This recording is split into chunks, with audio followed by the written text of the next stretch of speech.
Welcome everyone to another video, and in this video we'll be discussing about sets in Python. Now before we learn about the various methods of functions we have in sets, let's get down with the basics. So sets in Python are a mutable collection of unordered, unique, immutable elements. Now let's break down all of these terms first. So mutable or mutability, we have learned this in a list where we have, let's say, an element of 3, 1 comma 2 comma 3, and we can do several kind of things with this, like adding, deleting, and maybe updating.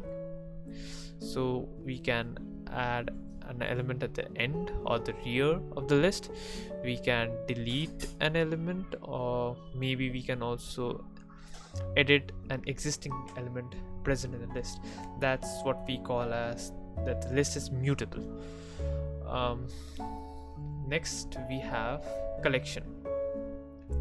Now collection means that any data type which can be iterated using a for loop or a while loop, then we see or we call that the data type is a collection. Thirdly, we have unordered. Now unordered holds a special meaning in Python, particularly about sets. Reason being that, suppose we have a set of 3 elements, let's say 1 comma 2 comma 3, we assign the variable a to it, and then let's say print this. So there is a high probability that we may get 1 comma 2 comma 3. It's also probable that we may get the set as 3 comma 2 comma 1, or we can get it as 2 comma 3 comma 1, and many such combinations like that. So unordered means it will not follow a particular order while printing or while storing this particular data type sets. Okay, so this is about unordered, and it's kind of useful in some cases. So let's move on to unique. Unique means, suppose, it's also applicable only in sets. Reason being that, suppose we have these elements in a particular set, and we assign it the variable b, and now if we try to print this, the result we will get is 1 comma 2 comma 3. Reason being that these two elements are repeating. Okay, so the repeating elements will not be printed. Next, or the last, we have immutable. Now immutable elements, okay, so the elements are immutable. It means that list and dictionary are not allowed in sets. You can have a tuple, you can have a string, you can have a number, like integer or floating point numbers, it doesn't matter. You can have any of this. But if you insert a list or if you insert a dictionary inside a set, then it will throw an error. So let's jump into the code editor and write some code.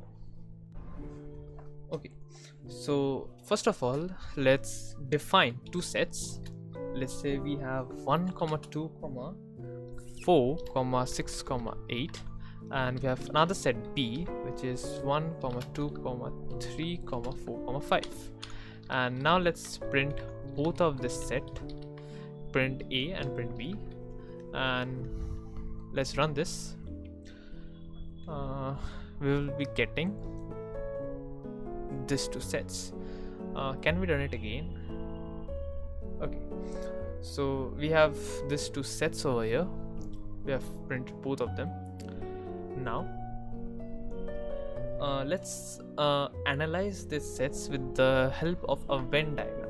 Now if you're learning mathematics in class maybe 10 or 11, there is a particular topic in sets called Venn diagram, which is quite useful while studying, obviously.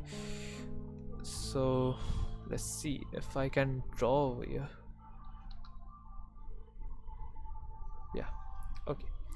So suppose you have two circles and these are sets. Okay, this is set A and this is set B. We have 6 and 8, which is only present in A, and we have 3 and 5, which is only present in B, while 1, 2 and 4 is common to both A and B. This is how you analyze with the help of Venn diagram. Okay, so what we can do right now is let's jump into the various basic functions of sets. Okay, so we have already learned about the what is Venn diagram and all. So yeah, so let's learn about the various operations we have in sets. First one is union of two sets. Now it can be performed using the union method or the pipe operator. Okay, so instead of showing you over here, just let's write the code for this. So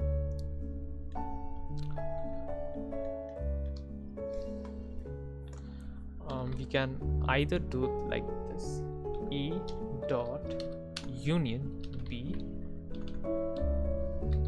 or we can do like this: A by B. Let's save both of them and let's run it. We got the output over here: 1 2 3 4 5 6 8, 2 times, because we are doing union 2 times. Let's analyze this first. Yeah, suppose we have over here A and this is B. Okay, so we have 6 and 8 over here, and this is 3 and 5, and we have 1 2 and 4, which are the common elements. So union means the resulting set which we'll be getting will have these first, then we'll have these first. Okay, so 6 and 8, then 3 and 5, these are the uncommon elements. I mean the elements only present in A and the elements only present in B. Next we'll have this common element which will be printed only once. So 1 2 4 only once we have done, then 3 5 of B, and then 6 and 8 of A. This is our union. Okay, next we'll be having, I guess, intersection. Let's see.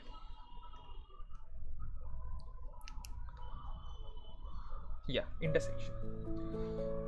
It's the same. We are using the ampersand operator or the intersection method. So we can just use intersection B, or we can use the ampersand operator, just like this, and let's print it. We are getting 1, 2, 4. It's just like the same thing. The thing we are doing over here right now is we have A and B over here. We have 6 and 8, 3 and 5, 1, 2, 4. Intersection means this common part, so we are only printing this. This is the intersection. Okay, next I guess we have differences. Let's see. Yeah, set differences. So suppose we have two sets. Let's take the same example.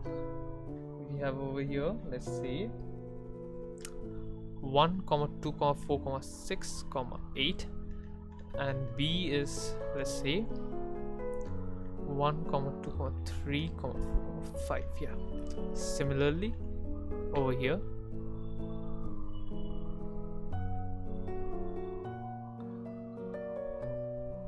just like this. Yeah, next we have two operations. So here a minus b and b minus a. A minus b will give the output as 6 comma 8, while b minus a will give 3 comma 5. Now let's analyze this situation first. Using Venn diagrams is pretty much useful in cases like this because it helps us to analyze the problem very fast or very quickly. So we have 6 comma 8, 1 2 4, and here 3 comma 5. This is a, this is b. We need to get only this part of a, so 6 comma 8. And since we are doing b minus a, sorry, yeah, 1 2 4 6 8 3 comma 5.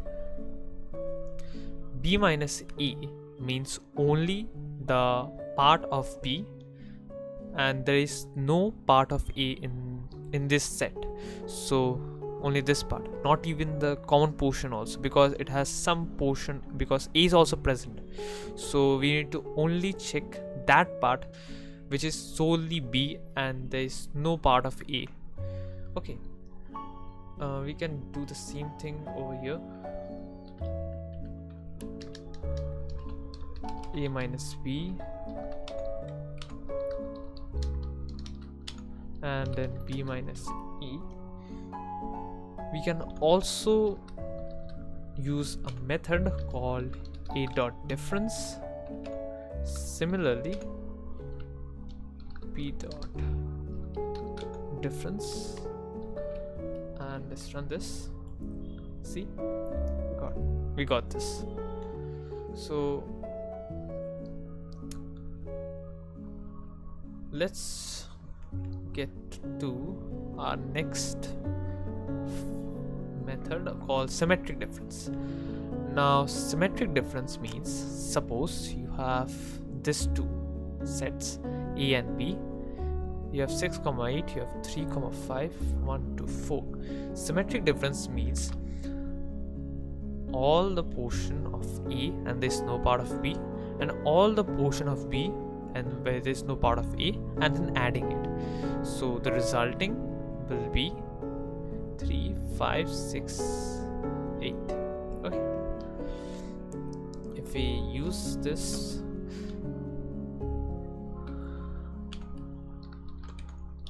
a dot symmetric difference, and let's run this. Yeah, 3 5 6 8. Okay, so more or less we have done pretty much about the methods and functions, I guess, and the only things which are left is, I guess, subset and superset, and then an exercise. Okay, so it's kind of easy, I guess. Superset, let's understand this with the help of a Venn diagram. Okay, suppose E is, let's say, 1 comma 2 comma 3 comma 4 comma 5. Okay, and B is 1 comma 2 comma 4. Okay, now this set and this set, let's look it very carefully. This set has 1 2 and 4, and this set also has 1 2 and 4. But if you look it carefully, set A also has 3 and 5. So this means that if we draw it like this, 1 2 4 3 5, this is A, this is B, this is A, and this is B. So A is a superset of B because A has all the elements present in B as well as some extra elements, while B is a subset of A because it has only the elements that are present means I mean to say it has some of the elements, not all, some of the elements that are present in A. Okay, this is the concept of superset and subset. We can use a specific function like this. Suppose we define the set A as like this and B as 1, 2, 4. Then we can use a function is superset and B is subset, and we can just print this and we are getting true for both. Okay, we can also use the membership operator, which is the in operator.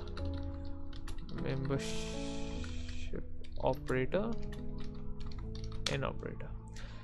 We can just write like this. Let's say 5 in A, or we can write like this 6 in B, and let's print this. See, we are, let's try this. Yeah, we are getting this for the superset, we are getting this for the subset, this since 5 is present, and this at last because 6 is not present in B over here. Okay, and lastly we have some specific methods. Yeah, we have some specific methods that Python gives us, so let's use them. Okay, first is the add method. We can add an element to a set, so let's say a.add, and you have to specify the element. Let's say 7.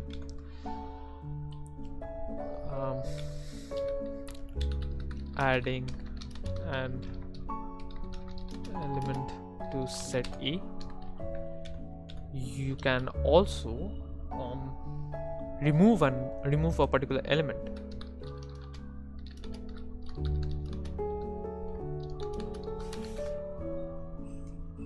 Yeah, removing an element from set A, you can use the remove method. And let's say I want to remove the element 3. You can copy elements as well. So let's say I have, you can use a set function. Let's say I have 4, 5. I can do like this, I guess I can do like this. Let's see, 4, 5, 6. It might throw an error. Yeah, you can only add one element. So what I can do is 4, 5. It's just, I just use this. Let's say 4, 5, 6, 7, and I would copy this. So let's say I have an empty set 1 dot copy s and set 1. Oh, I forgot to print this. Yeah,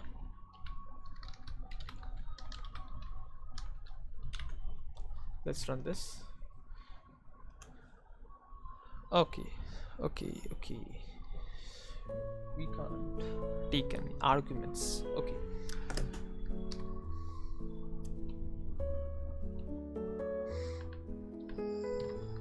yeah, now it will be fine. Yeah, okay, so first of all we have added 7 in A like this. We have removed 3. We have also copied all the elements, yeah, over here 3, 5, 6, 7 in an empty set. Okay, so we can use it like this. And lastly, I guess, oh no, I have clear and update methods as well. So clear, I can just say set one dot clear and then print set one. I can also update. Let's say I have a set s, and let's say I want to b equals to b dot update s and print b. Let's see.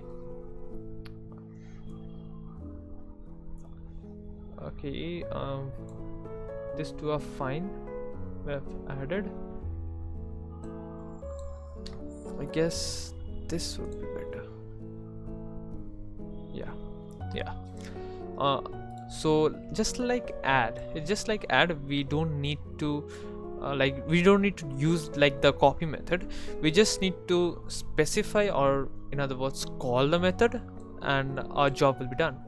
While in case of copy, we need to assign it to a particular variable because it's returning something, while in case of add or in case of update, it's not returning, it's a void method. That's why we can just do it like this. Or also we can use a for loop iteration. Let's say for I in, let's say a, print I.